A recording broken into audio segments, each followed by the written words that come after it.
Zane Musa. Learning from legends. Coming right up.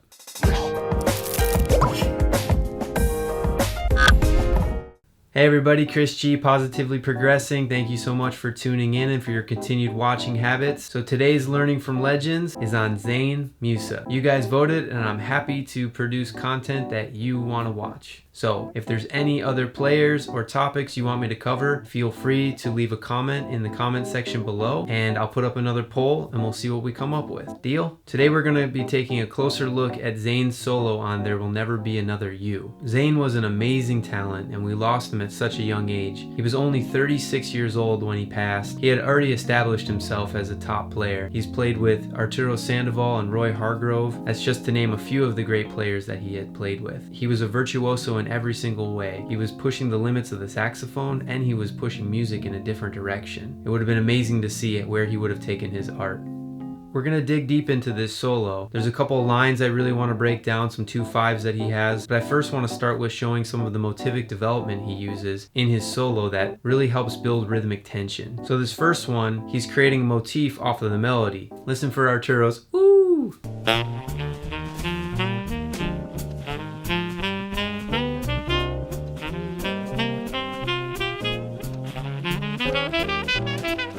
So he's using the melody as a motivic development tool, and he's not using any altered tones. It's all diatonic. Then he's using this really hip 2/5,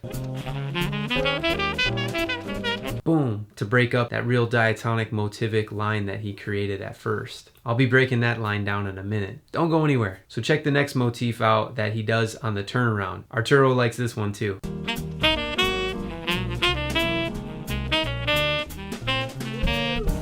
All of these bars in the second example have an enclosure in it, excluding the first bar. The cool thing is that Zane's rapping each one slightly differently with a different rhythmic element.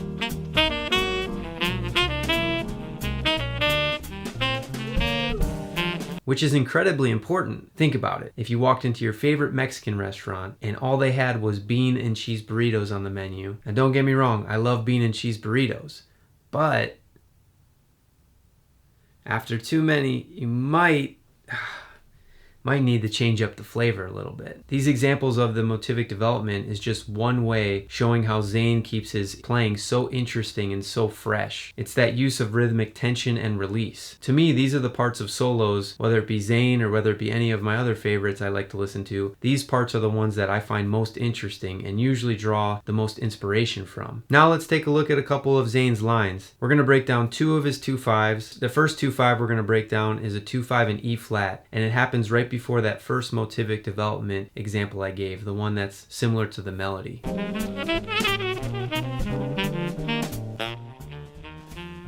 So on the 2 chord, he's starting on the flat 3, he then goes to the natural 3 or the major third, then the flat 13 or 6, then he goes natural 7, back up to that major third or natural third, then down to the 9, the flat 9, and then the 5. Now he's going to the 5 chord. Now notice that these first 4 notes in the 5 chord is a major 7th arpeggio. So he's going from the natural 13 down to the natural 11, the 9, and then he's playing the flat 7. If you didn't check out 2/5 Tuesday with Dave Pollock,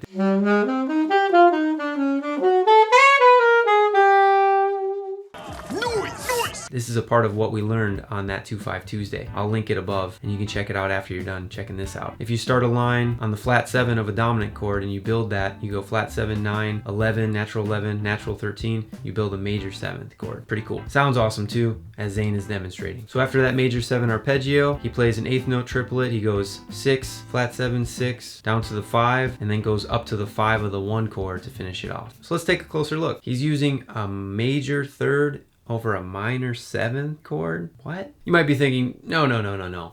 He can't do that. Well, why not? Why can't he? The way he resolves it is great, and it doesn't even sound wrong. He's so melodic and he's so rhythmic, it doesn't even matter. Miles Davis always used to say, there are no wrong notes. Love you, Miles. You are so right. Sometimes we just need to step away from the rules and play. Play what you're hearing. Play what you're feeling. We don't want music to turn into mathematics. Now, I love math just as much as the next person, but let's be honest, it's a lot more difficult to express yourself with an equation. Let's take a look at the next 2/5. Now this 2/5 is that one that happens right after that melody-like motif that he made.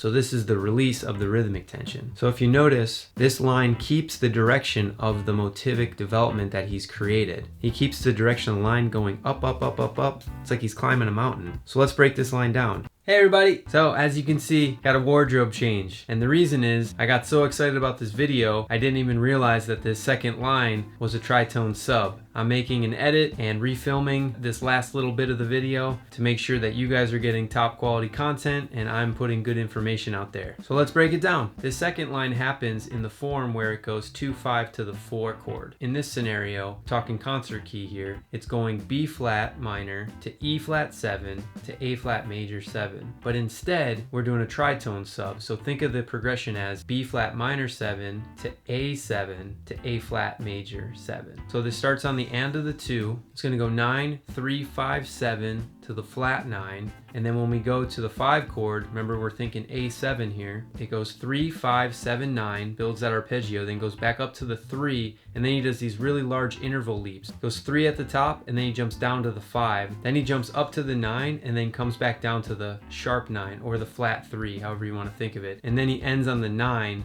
of the A flat, which is B flat in this case. Pretty awesome line. Okay, now back to the ending of the video. Bye! It's amazing to think that he came up with that as an improvisational technique right on the spot, doing those massive leaps and finishing that line. And then he goes right into another amazing line that I'm not breaking down. So this whole solo is great from start to finish. If you guys are interested in the solo, I'll link this solo below. If you also want to play along with it, the transcribed version, it's in B flat. I'll link that video below as well. This is an amazing solo. This shows off how versatile and how creative Zane was with his playing. And another thing I always take away from seeing videos of Zane playing is that he always looks like he's enjoying himself. That's what we should be doing. That's what we should be living for. Playing music and enjoying it. That should be enough. If you're not enjoying playing music, why are you doing it? You gotta have fun. And that's it for this week. Thank you, Zane, for your continued inspiration. Rest well, legend. To all you, until next time, always positive, always progressing. Later.